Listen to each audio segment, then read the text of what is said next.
kami datang ke sini di SMP Muhammadiyah 1 ini ingin tahu terkait perkembangan di SMP Muhammadiyah 1 ini. Sebelumnya, apakah saya bisa langsung bertanya? Silakan.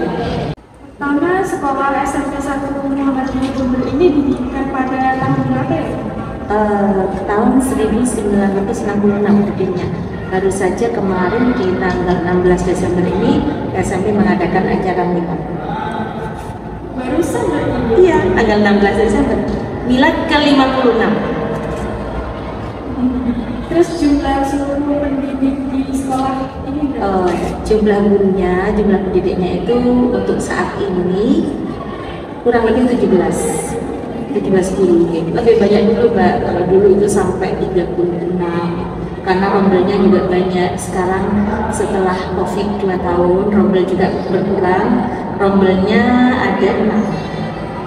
Kalau dulu sampai banyak, sampai F kelas. Sekarang sampai berapa? Sampai AB. Iya. Terus kalau boleh tahu visi misi didirikannya sekolah ini? Visi dan misinya, untuk visinya itu bagaimana nanti menciptakan memproses siswa untuk berakhlak mulia dan unggul dalam prestasi. Bagi gerakan Islam, apa saja yang telah digunakan Muhammadiyah ini dalam SMP? Iya, terima kasih. Sekolah SMP Muhammadiyah 1 Jember sebagai lembaga pendidikan yang berbasis Muhammadiyah memberikan dasar pendidikan gerakan amar ma'ruf nahi munkar sebagaimana yang telah dicita-citakan oleh pendiri Muhammadiyah yaitu Kiai Haji Ahmad Dahlan. Termasuk kita mengajar pada mereka tidak hanya mentransfer ilmu, tetapi berusaha bagaimana anak-anak itu paham tentang agama Islam, kemudian menjadikan aktivitas apapun selalu sesuai dengan syariat Islam dan mereka bisa mengamalkan Islam secara baik. Seperti halnya yang telah disabdakan, yang telah difirmankan oleh Allah, kuntum khairu ummatin ukhrijat linnas ta'muruna bil ma'ruf wa tanhauna 'anil munkar. Hendaklah ada di antara golongan di antara kalian yang bertugas sebagai amar ma'ruf nahi munkar. Jadi basicnya adalah memang amar ma'ruf nahi munkar.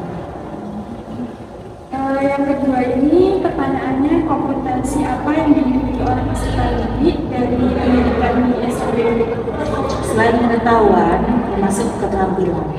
Jadi dari penilaian saja ada penilaian secara pengetahuan dan keterampilan. Mereka selain paham tentang ismu baik, Mbak ya, termasuk al-Islam, Muhammadiyahan, bahasa Arab yang kebetulan materi yang kami pegang, mereka harus paham dan nanti terampil mengamalkan aktivitas ibadahnya sesuai dengan syariat dan tidak lepas dari koridor HPT, himpunan Satakit. Bagaimana proses pelaksanaan pembelajaran pendidikan di SMP? Pembelajarannya secara teori dan praktek. Jadi selain teori-teori yang diberikan di kelas, ada juga praktek. Jadi prakteknya bisa praktek di kelas, istilahnya apa ya? Praktek saat pembelajaran berlangsung, misalkan pertemuan pertama, kedua. Ada juga praktek yang dilakukan per semester. Jadi misalkan praktek sholat itu dilakukan per semester.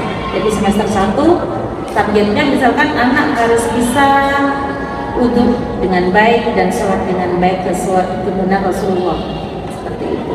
Jadi bertahap ya? Iya. Kemudian di semester misalkan kelas 1, kelas 7, kelas 8 itu ada tahapan-tahapannya, termasuk seperti manasik haji dan umroh, perawatan jenazah, seperti itu. Jadi nanti diharapkan output dari SMP Muhammadiyah sudah siap di masyarakat. Selain itu, bagaimana sekolah ini mengevaluasi proses pendidikan di sekolah ini? Proses evaluasinya ada ujian tengah semester, ada ujian akhir semester, ada evaluasi itu selain ada ujian praktek juga. Kalau pembelajaran bahasa Arab, kami lebih menekankan pada praktek. Misalkan bagaimana cara membaca Al-Qiraah. Al-Qiraah itu adalah sebuah teks bacaan. Anak-anak misalkan secara teori diberikan pengetahuan, pemahaman tentang arti perkataan mufradat. Nanti prakteknya tidak hanya ulangan secara tertulis, tapi kami minta maju satu persatu dengan membaca seperti baca kitab gundul itu, tapi seminya sesuai dengan ini kemampuan anak-anak. Jadi nggak ada terjemahnya, silakan dibaca.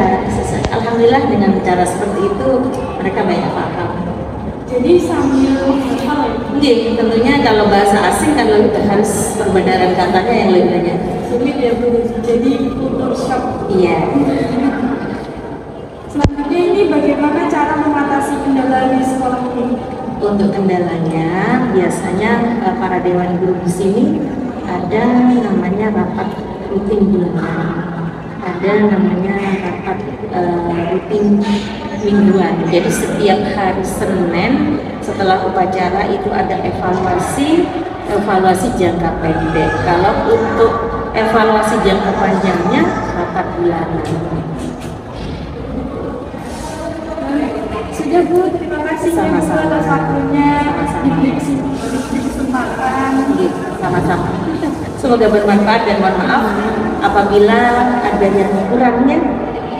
Kami terima maaf ya Bu kalau ada salah atau ada kesalahan. Oh iya. Insya Allah nggak ada. Terima kasih Bu. Sama-sama.